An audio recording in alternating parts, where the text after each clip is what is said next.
அஸ்ஸலாமு அலைக்கும் வரஹ்மத்துல்லாஹி வபரகாத்துஹு.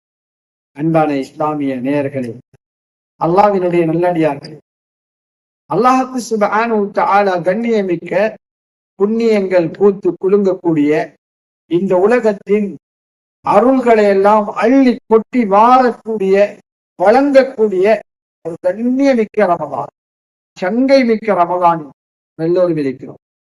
இதில் ஒன்றை புரிந்து கொள்ள வேண்டும். இந்த ரமலானில் எத்தனையோ நோன்பாளிகள், எத்தனையோ பேர்கள் நோன்பு பிடிக்கிறார், எத்தனையோ நோன்பாளிகள் தன்னுடைய நோன்பை பாதுகாப்பதற்காக இந்த ரமலானில் எத்தனையோ சிரமங்களை மேற்கொள்கிறார். ஆனால் இந்த ரமலானில் நோன்பு நோக்கும் நோன்பாளி மிக உயர்ந்தவர். ஒவ்வொருவருடைய உள்ளத்திலும் இருக்க வேண்டும். இந்த நோன்பாளிக்கு அநீதி இழைப்பது, அவரை புறம் பேசுவது, அவருடைய குறைகளை பேசுவது, அவரை மனம் நோக வைப்பது, அவருக்கு அநியாயம் செய்வது, மார்க்கத்தினால் பொதுவாக அநியாயங்கள் தடுக்கப்பட்டிருந்தாலும், பொதுவாக அநியாயம் செய்வது அல்லாஹ்வினால் பாவம் என்று எச்சரிக்கை செய்யப்பட்டிருந்தாலும், ரமலானின் காலத்தில் நோன்போடு வாழக்கூடிய ஒரு நோன்பாளிக்கு அநியாயம் செய்வது என்பது இருக்கிறதே, அது மிகவும் மிக மிக மிக பாவமானது. அந்த விடயத்தில் கவனம் செலுத்த அவரை பார்த்து அவர்கள் அதனால் தான் சொன்னார்கள், யாரும் உங்களை நோவினை செய்தார், உங்களை தண்டித்தார், சொல்லுங்கள், எண்ணி சாயும் நோன்பாக இருக்கிறேன், நான் நோன்பாளியாக இருக்கிறேன் என்று சொல்லி அவர்களிடம் இருந்து ஒதுங்குங்கள் என்று இஸ்லாம் சொல்லிக் கொடுக்கிறது. அல்லாஹ்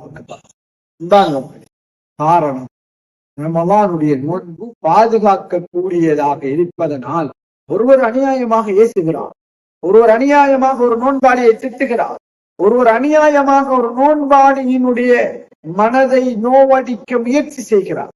இஸ்லாம் சொல்கிறது, அது உங்களுக்கு ஆகுமானதல்ல. அந்த நோன்பாளியை நீங்கள் அநியாயமாக, நீங்கள் உங்களிடத்தில் இருக்கக்கூடிய கெட்ட குணத்தின் மூலமாக அவர்களுக்கு நோவினை செய்வது மார்க்கத்தில் ஆகுமானதல்ல. அது மிகப்பெரிய பாவம். சாதாரணமாக பொதுவாகவே அநியாயம் செய்வதை நாம் தடுத்திருந்தும் கூட ஒரு ரமலானில் நோன்பாளியாக இருக்கின்ற நோன்பாளியை கண்ணியப்படுத்தவில்லை என்றால் இந்த உலகத்தில் யாரை கண்ணியப்படுத்துவது? வெறுமனையே எங்கே இருந்தவர்களை கொண்டு வந்து கண்ணியப்படுத்துகிறோம்.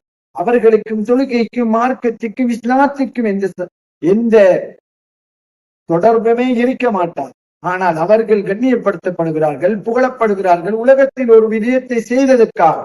ஆனால் இஸ்லாம் நோன்பாளியை கண்ணியப்படுத்த, அவரின் தவறுகளை, அவர் ஏதும் தவறுகள் செய்திருந்தால் மன்னிக்க சொல்கிறது, அவருக்கு எங்களால் முடிந்த உதவிகளை செய்யும்படி இவைகளை தவிர அவர்களுக்கு அநியாயம் செய்வது, நோவினை செய்வது, அவர்களுக்கு துன்புறுத்துவது, அவர்களை பற்றி குறை பேசுவது, அவர்களுடைய குறைகளை தூற்றுவது இஸ்லாம் தடுத்திருக்கின்ற மிகப்பெரிய பாவம் என்று சொல்லிருக்கின்ற ஒரு பாவமாக இருக்கிறது. எனவே நாம் ரமலானுடைய காலத்தில் நோன்பு எவ்வளவு சங்கையானது, அல்லாஹ்வுடைய மாதத்தில் ரமலான் மாதத்தில் பிடிக்கும் நோன்பு எவ்வளவு சங்கையானதோ அந்த நோன்பை பிடிக்கும் நோன்பாளிகளும் அல்லாஹ்விடத்தில் சங்கையானவர்.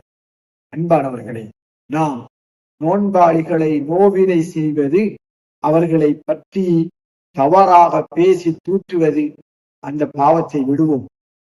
பொதுவாகவே அநியாயம், அக்கிரமம், அவர்கள் ஒருவரை பற்றி புறம் பேசுவது, அடுத்தவர்களுக்கு அநியாயம் செய்வது என்பது இஸ்லாத்தில் தடுக்கப்பட்டிருந்தாலும் நோன்பாளியாக இருக்கும் ஒரு நோன்பாளிக்கு இவைகளை செய்வது இன்னும் அது கடுமையான பாவமாக அல்லாஹ்விடம் கருதப்படுகிறது என்பதை மறந்து விடாமல் நடந்து கொள்ளும்படி எனக்கும் உங்களுக்கும் கேட்டுக்கொள்கிறேன்.